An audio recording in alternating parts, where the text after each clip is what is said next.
एक गांव में एक मूर्तिकार रहता था। वो काफ़ी खूबसूरत मूर्तियां भी बनाया करता था और इस काम से वह अच्छा खासा पैसा भी कमा लेता था।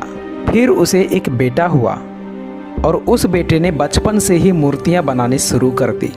बेटा भी बहुत अच्छी मूर्तियां बनाया करता था और बाप अपने बेटे की कामयाबी पर खुश होता था, लेकिन हर बार अपने बेटे की मूर्तियों में कोई न कोई कमी निकाल ही दिया करता था और वो कहता था कि बहुत अच्छा किया है, लेकिन अगली बार इस कमी को दूर करने की कोशिश करना। बेटा भी कोई शिकायत नहीं करता था।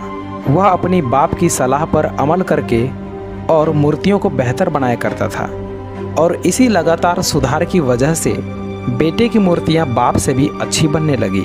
और ऐसा टाइम भी आया कि लोग बेटे की मूर्तियों को बहुत पैसा देकर खरीदने लगे, जबकि बाप की मूर्तियां उसकी पहली वाली कीमत पर ही बिकती थी। लेकिन बाप अभी भी बेटे की मूर्तियों में कमियां निकाल ही देता था, लेकिन बेटे को अब यह अच्छा नहीं लगता था और वो बिना मन के उन कमियों को एक्सेप्ट करता था, लेकिन फिर भी अपनी मूर्तियों में सुधार कर ही देता था।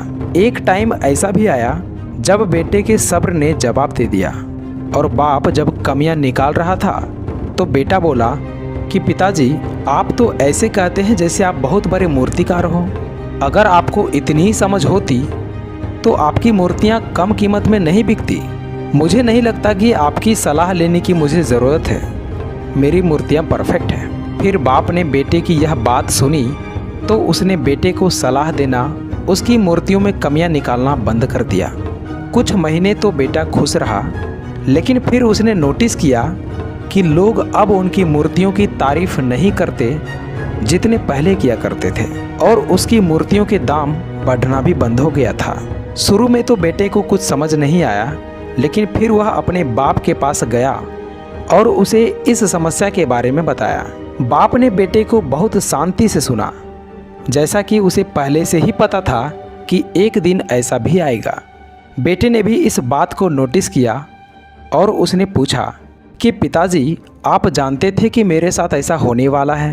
तो बाप ने कहा कि हाँ, क्योंकि आज से कई साल पहले मैं भी इस हालात से गुजर चुका हूँ। फिर बेटे ने सवाल किया, तो पिताजी, फिर आपने मुझे समझाया क्यों नहीं?